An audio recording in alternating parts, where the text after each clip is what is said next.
We have been investigating living conditions and abuse of children inside the local Dallas Juvenile Detention Center. Now, according to the U.S. Justice Department, those same types of issues are happening inside Texas juvenile prisons. And this report is scathing.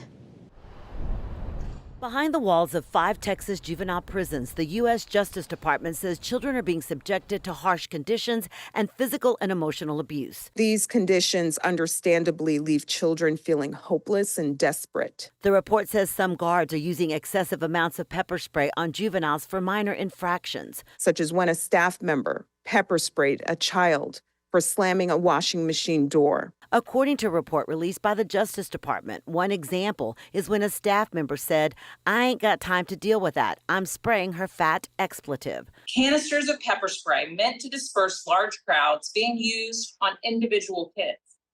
Pepper spray being discharged directly into kids' faces, and children being taunted or spit on. And the report says some kids are being kept in isolation for 17 to 22 hours a day for weeks at a time with nothing to do.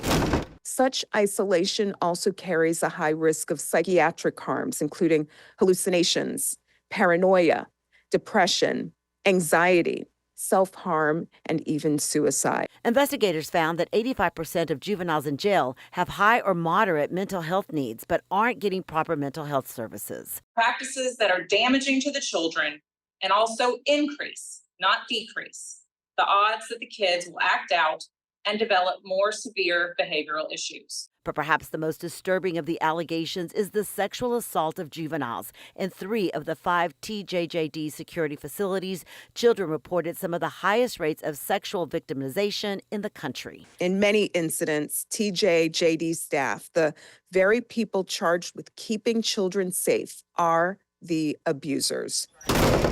TJJD is supposed to be helping rehabilitate juveniles so they don't get out and commit more violent crime.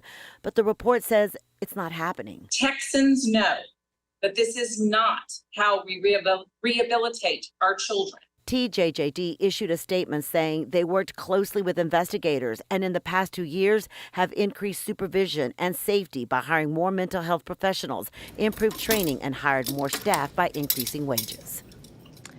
TJJD is accused of violating kids' constitutional rights and the American with Disabilities Act. This was a civil investigation, so there are no criminal charges that will be pending from this investigation. Back to you, Izzy. All right. Thank you for that report, Rebecca.